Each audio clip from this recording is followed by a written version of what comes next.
Here's my take. Once upon a time, America's CEOs felt free to criticize government policies, often with a familiar complaint. Former Verizon Communications CEO Ivan Seidenberg explained that by reaching into virtually every sector of economic life, government is injecting uncertainty into the marketplace. Cisco Systems CEO John Chambers agreed. Business doesn't like uncertainty, he said. This was during the first Obama term, when the administration was trying to steer the economy out of a once-in-a-lifetime global financial crisis. Today, at a time of full employment and low inflation, the Trump administration has unleashed a tsunami of uncertainty. Tariffs are on, then they're paused, then they're back on, then they get doubled. And what do business leaders say? Nothing. There are a few honorable exceptions, most prominently Ken Griffin, Jamie Dimon, Larry Fink, and of course now Elon Musk. In the past, business leaders have routinely railed against higher taxes on businesses. Yet today, encountering a raft of new taxes in the form of tariffs, they've mostly stayed quiet.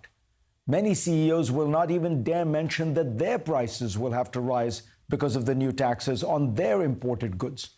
The new 50% tax on steel tariffs, for example, will benefit the steel industry, but studies have shown that for every job saved in that industry, there are 75 jobs endangered in industries that use imported steel in their products, like cars and construction. Have you heard those CEOs complain? I have not. Consider the hypocrisy surrounding the budget bill. CEOs have long talked about the dangers of budget deficits, and yet faced with a bill that will almost certainly result in $5 trillion added to the national debt over 10 years, most have taken a pass on objecting. The Congressional Budget Office estimates that it adds only $2.4 trillion to the debt because they have to work with the accounting gimmickry of the House Republicans, who deliberately end some tax cuts in year 4 so that they add less to the 10-year debt projections. If you look at the numbers seriously, it is obvious that the only way to pare down the deficit is to make cuts in the largest programs like Medicare and defense and allow many of the Trump tax cuts of 2017 to expire. Instead, this bill does basically nothing to rein in Medicare spending, increases spending on defense, and expands tax cuts substantially. What should enrage businesses even more is that the bill reaches into virtually every sector of economic life on a scale that is mind-boggling. The best practices for taxes are to keep the rules simple and fair, apply them equally to all taxpayers, minimizing distortions, workarounds, and accounting maneuvers. This bill proclaims no taxes on tips or overtime pay, and new deductions for seniors and on car loan interest. So a waiter who makes $50,000 will get a break, but not a dishwasher. Workers in jobs that pay overtime get a tax break, but not those in jobs that may pay less, but just don't bill it as overtime. Expect lots of people to try to reclassify their income as tips and overtime.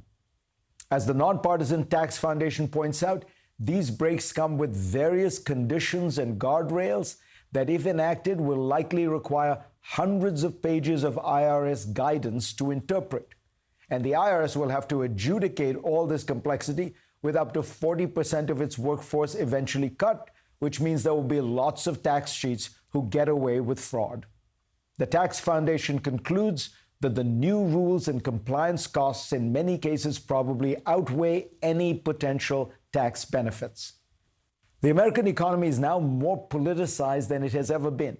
President Trump threatens tariffs on individual businesses like Apple and Mattel. On Thursday, he threatened to terminate government contracts with Elon Musk's companies. He tells businessmen who want favorable treatment to ask him personally.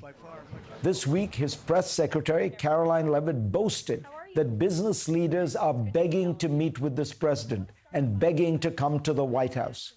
Trump has explained how he views the American economy, not as a vast and gloriously complex free market system with hundreds of millions of private transactions. No, to him it is one big, beautiful store.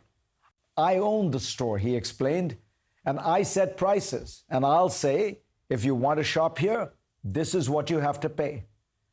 Business leaders must deal with America the way they used to deal with third world dictatorships, appease the supreme leader. And they are adjusting to this new model quietly without much dissent. There's a new biography about William F. Buckley Jr., the intellectual godfather of the American right. Buckley was a friend of mine, and I once remember him making an odd statement. He said to me that his favorite country in the world might be Switzerland. I asked why. He explained that it was a genuine free market democracy where the government truly left people alone. He explained that if you ask the average person in Switzerland, who is the president of your country? Most wouldn't know. Needless to say, Bill Buckley's dream would be Donald Trump's nightmare.